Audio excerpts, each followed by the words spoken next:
Hey everybody, it's Matt. Welcome back to the Journey Church podcast. If you haven't yet, be sure to subscribe to this podcast so you can automatically get our weekly episodes. And you might want to go ahead and subscribe to our Journey YouTube channel as well. You'll find messages, music, interviews, inspiring stories, and more for you all right there. Now, I hope this episode helps you take your next step in following Jesus. Now, if you are here for the first time, couldn't have picked a better day to come because we're about to jump into a brand new series today. I want to start today by getting you to think about this. I want you to think about the last time that you had an experience where you were treated unkindly, unfairly, or unjustly. Okay, so maybe something happened and you felt dismissed. Maybe something happened that caused you to feel diminished by somebody. Maybe somebody just ignored you completely. Maybe you were in a situation where somebody took advantage of you. I don't know what it looks like. Maybe you walked in today and somebody said Roll Tide. It could have been that. I don't know. Too soon, Tennessee fans? That's my bad. I don't know what it was for you. I just lost a third of the crowd right there. They're mad at me now. I don't know what it was for you, but I want you to think about that experience, okay? And then I want you to ask yourself this question. When that happened, how did you react?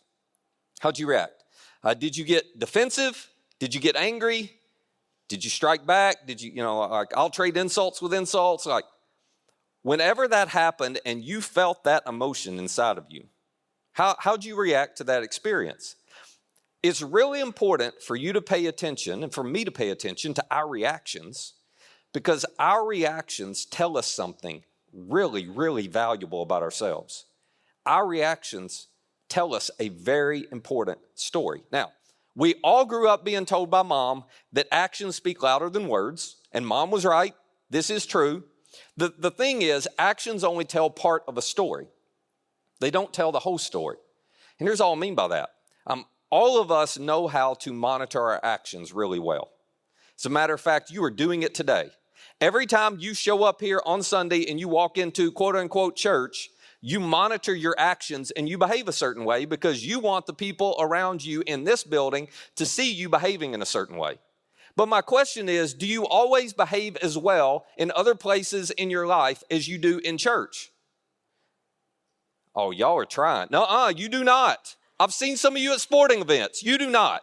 We have officials who come to church here and they have stories on you. You do not behave as well other places all the time as you do here, because you pick and choose when you monitor your actions, and so do I. So actions tell part of the story. It's true, actions do speak louder than words.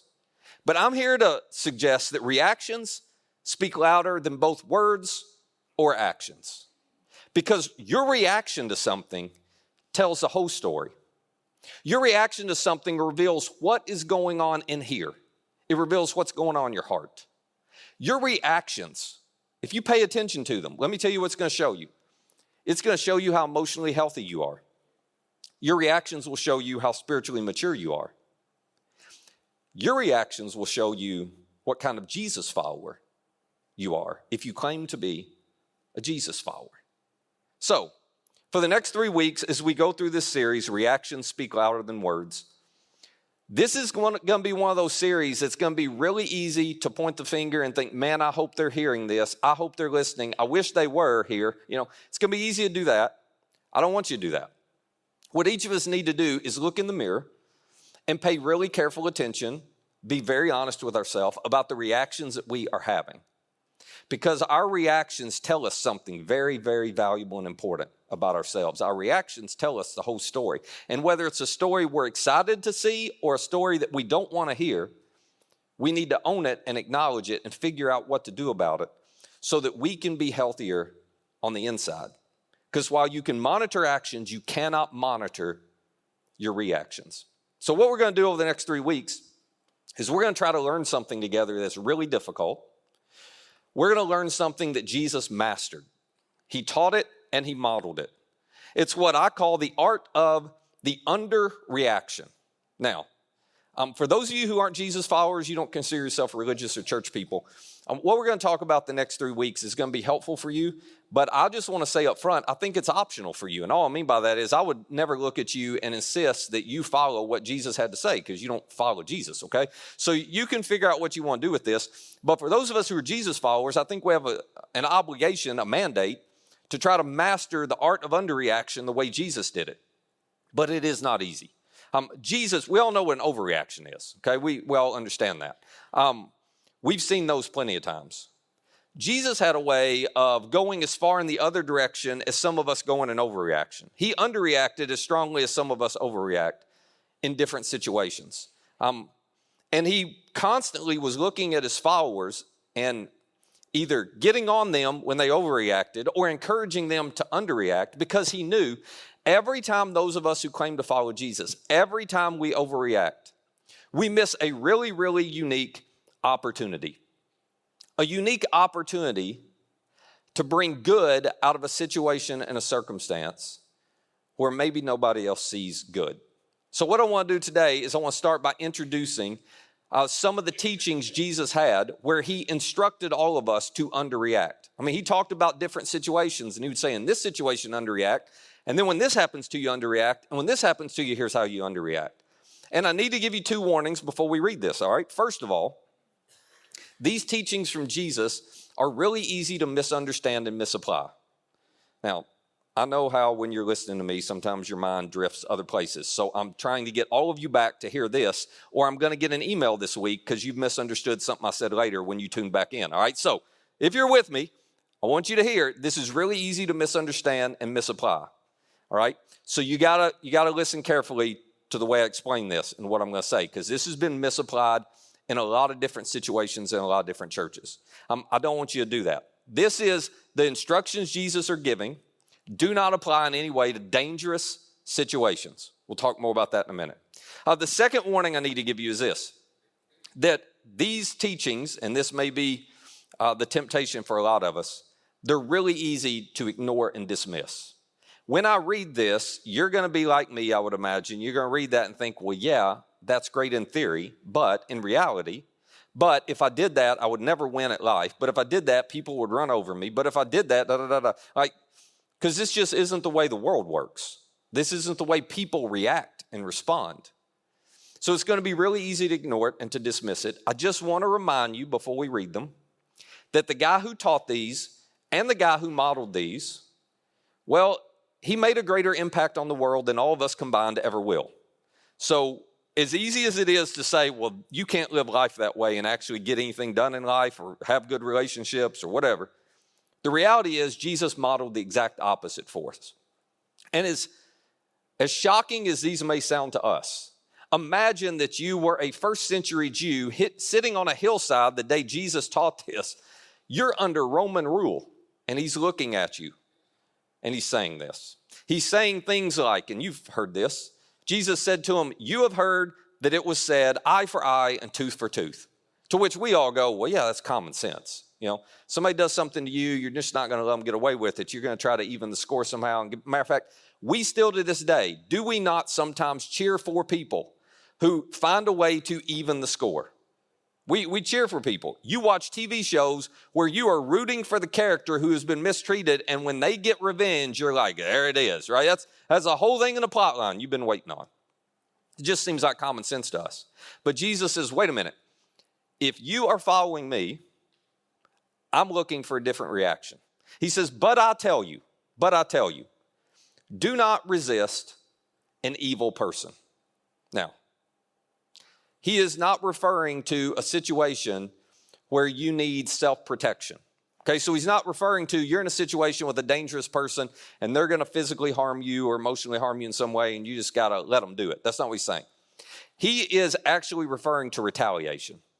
So he's saying when you find yourself in a situation and somebody takes advantage of you, they wrong you in a significant way, what's your reaction?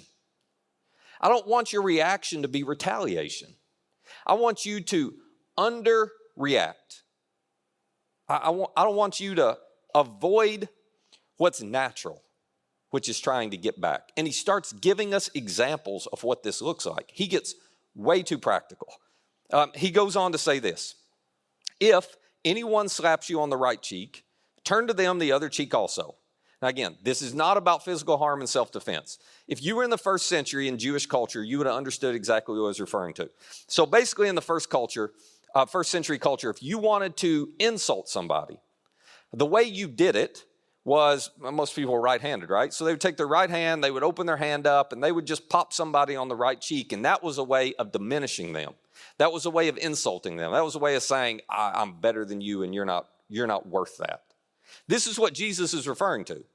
He's not saying, man, if somebody punches you and you get in a fight, you just got to be a pacifist. That was not it at all.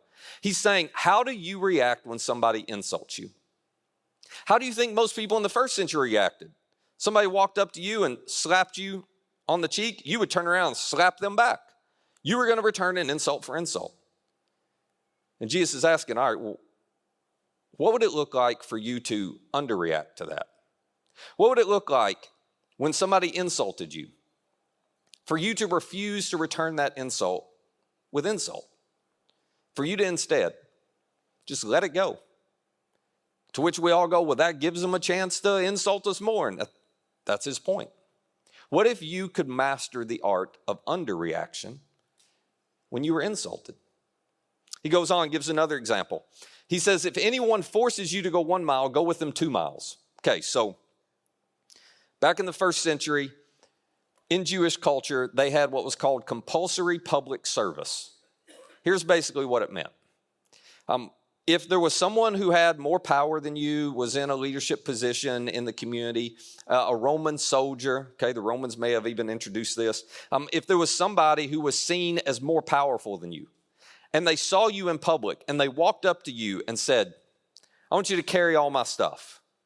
You had no choice. You were required, because they were above you, to pick up all of their things, however much it was, and you were required to carry it 1 mile. Can you imagine how much that got abused? Can you imagine if we had that today? Can you imagine letting some teenagers a hold of that idea? It's just, anyway, so it's one of those deals where when somebody walked up to you and said, you got to carry my stuff for me, you would carry it because you had to, but you wouldn't do it because you wanted to.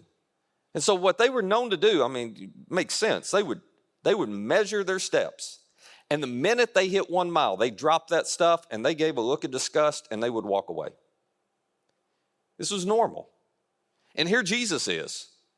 And he's looking at these Jewish people under Roman rule who no doubt are dealing with this as Roman soldiers come up to them all the time. And he says to them, no. If somebody comes up, if a Roman soldier walks up and asks you to carry something for them 1 mile, when you hit the 1 mile mark, just go ahead and take it a 2nd mile for them. Just go ahead and go a little further. Don't make them ask you to. Don't just do the minimum required. Now, I know we don't have this today, but here's where this intersects with our lives. How do you react when somebody treats you like a servant? You've had this happen to you, right? Where somebody has walked up to you and expected something of you, asked something of you, just interacted with you in a way that you're like, who do they think they are? I'm not going to do that for them. Why do they expect me to? How do you react when you're treated like a servant? What happens in your heart when somebody treats you as if you're required to serve them? That's what Jesus is trying to get us to identify and acknowledge. And then, as if this wasn't bad enough, he gets into our financial reactions.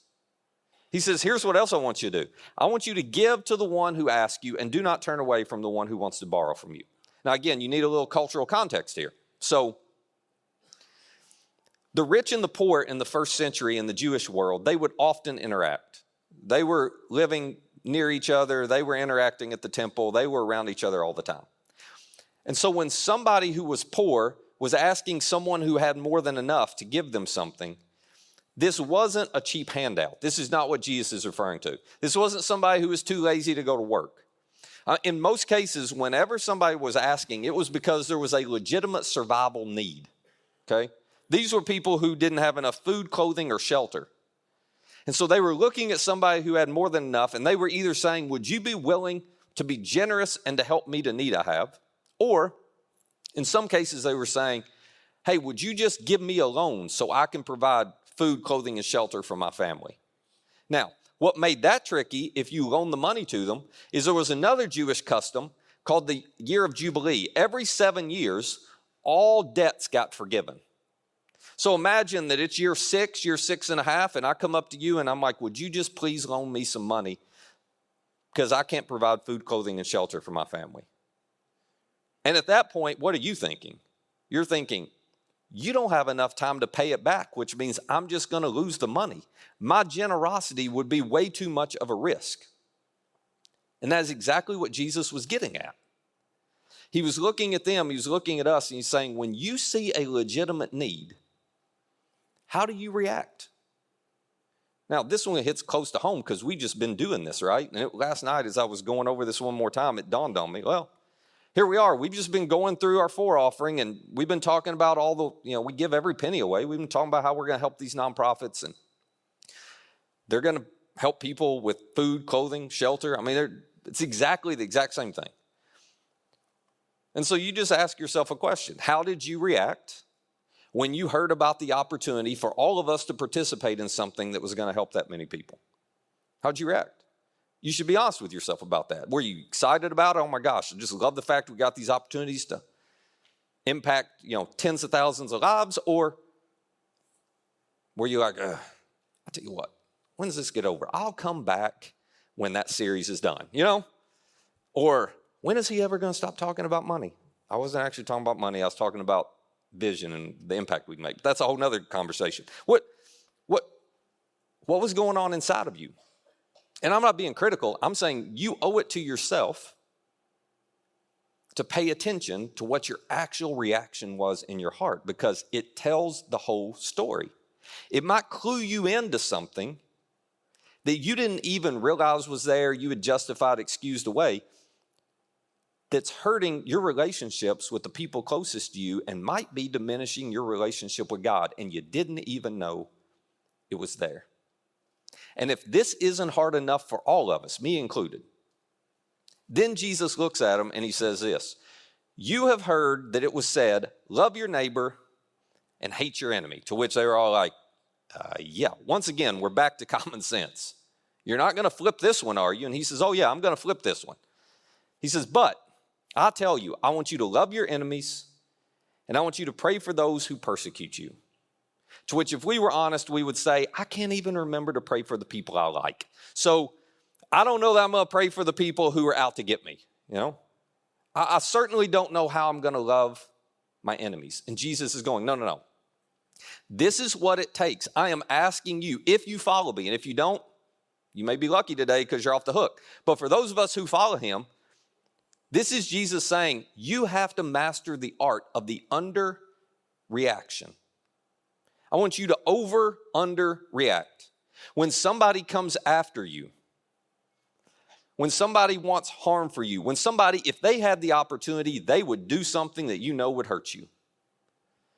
He says, every time you see them, every time you get a chance, you know what I want you to do? I want you to love them.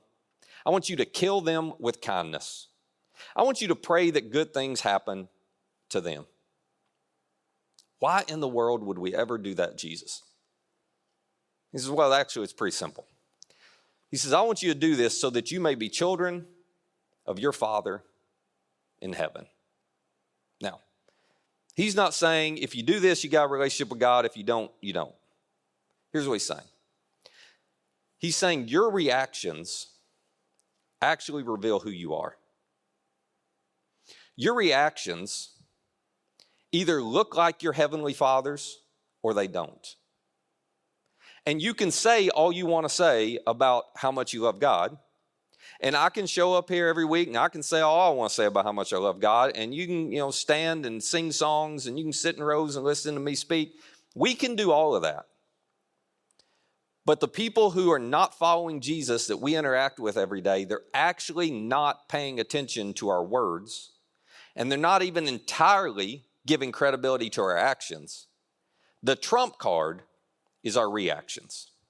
And this is Jesus' way of saying, if you want to introduce those people to what their heavenly Father is like and how much he loves them, then they better see it in your reactions. They better see it in you because your reactions reveal who you are, and sometimes your reactions will show you whose you are. And when you pause and think about that, this is where it gets tough because maybe that separates us. Maybe this is what separates those of us who in name are like, well, I'm a Christian, I love God, from those of us who are actually trying to follow Jesus and do what he says. Christians don't worry about underreacting. I'm just a church person. You don't have to worry about underreacting, coming to church, sitting in a row. I mean, I may make you mad sometimes. You get mad at me, but you don't really have to worry about it because you're well behaved here. But whether or not we're really Jesus followers, well, our reaction is going to show us that. It's going to separate which of us are consumers. I show up for what I can get out of it. And which of us are surrendered. God, whatever you say, I'll obey. I'm just going to do my best to follow you. Why would we do that? We would do that because I guess I need to remind us all that Jesus, our King, underreacted to our sin by dying for it to pay for it. Think about this. If you were God and you had created human beings so you could love human beings and so they could know and experience your love, and you had created a perfect world to put them in, and they had chosen of their own will and accord to rebel against you, to make a mess and a wreck of their relationship with you, their relationship with each other, and their relationship with the world that you had created. They broke everything. What would you do? What reaction would you have to that rebellion and betrayal? This is the most over-under reaction you could possibly get. None of us, if we had been presented that scenario, would have ever guessed this was how the story was going to turn out. But when Jesus saw our rebellion and our sin, this is what he's done for us. He reacted by offering grace, forgiveness, love, mercy. We could go on and on. So for those of us who follow Jesus, we should not be surprised, I don't think, that Jesus turns around and Jesus insists we react to others like he reacts to us. So over the next few weeks, we're going to talk about what this looks like in every single area of life. But here's where I want to start this week. I was thinking about, okay, what do we need to do with this as we walk out of here? And maybe some of you are overachievers, but I think for most of us, for me to stand here and say, all right, you got to line all your reactions this week when people do things, you got to line them all up to what Jesus would do. I mean, if we're honest, somebody gets on our nerves and we overreact. And we can't even handle that one, much less the really deep, painful, difficult stuff. So I was like, what's a good first step? And here's, I don't know, this may be the hardest step, but here's where I think we should start. I want to invite you this week to join me in practicing how to underreact at home, just at home. Keep being a jerk to everybody else, okay? Those officials, when you're at the sporting events, just scream at them, and when you're done, just tell them you go to another church. But just go ahead, don't worry about fixing everything. Let's just confine this to home. I want you to think about when you are with your family, or for some of you, when you are with your roommates, whatever your situation is, whenever you're home, I want you to think about what other people do that disturbs you or upsets you. I don't need to give you time to figure that out, do I? I want you to pick one of those things because you probably have a list. I want you to pick one of those things. Somebody in your family or a roommate or whatever, something they do that angers you, it gets on your nerves. Now, I want you to ask yourself this question. What would a Jesus underreaction look like when they did that thing? And if Jesus were in your shoes and he walked by and saw they'd left the dishes out one more time, or they hadn't started the dishwasher, they just left their stuff strewn all over the house, or they were playing their music too loud, or there they were hogging the TV, I don't know, whatever it is. What would a Jesus reaction look like in that situation? Probably not what we do, but I bet you could guess what he would do. So here's what I want you to try to do. Whether you're a Jesus follower or not, I think this would be a great exercise. I want you this week, just in that situation at home, whenever it pops up, because you know it will, whenever it pops up, and you're just about to overreact and to say the thing or to, make the barb or, to give the look, whatever. I want you to catch yourself, and I want you to choose to underreact and mimic what you think Jesus would do. Now, I'm kind of setting you up for failure because let me tell you what you're going to find. You're not going to be very good at this. One of the things you need to know is I work on this content at least 2, sometimes 3 months out, which is miserable for me because I have 2 or 3 months where I'm trying to practice this and I realize how bad I suck at it, okay? So you might be better than me at this, but my guess is you're going to have a similar experience where you're not awesome. So I want to remind you of something. If you follow Jesus, you do not have to do this on your own. If you do not follow Jesus, good luck, more power to you.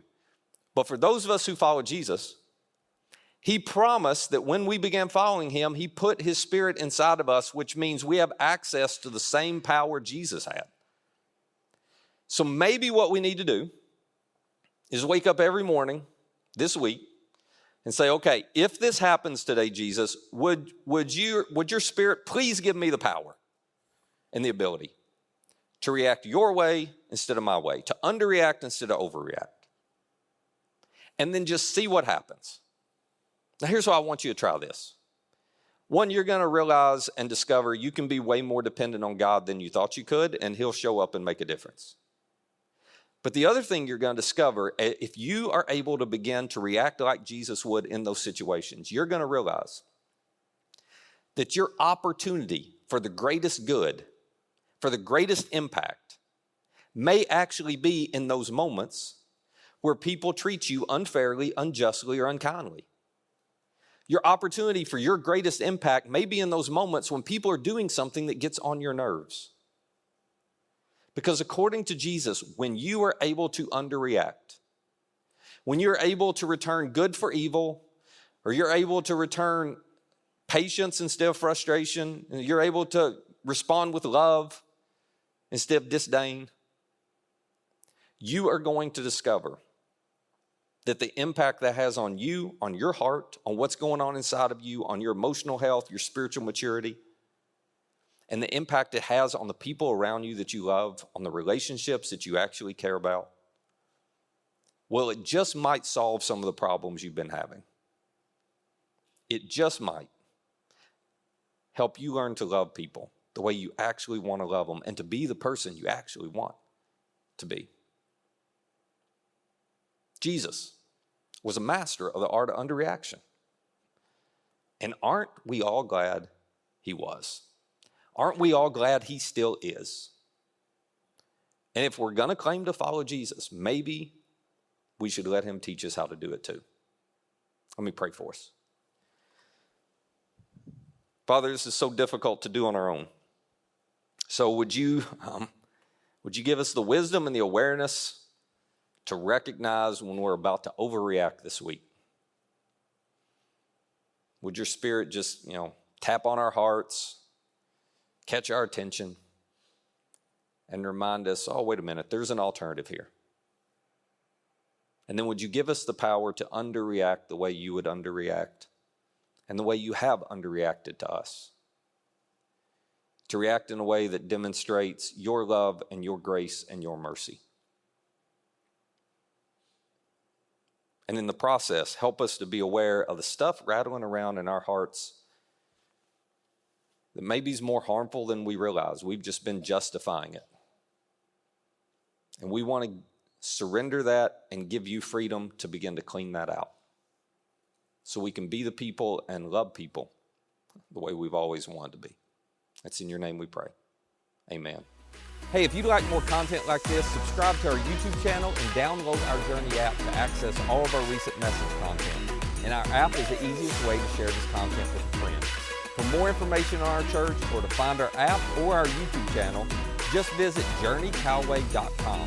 That's journeycalway.com. Thanks for listening.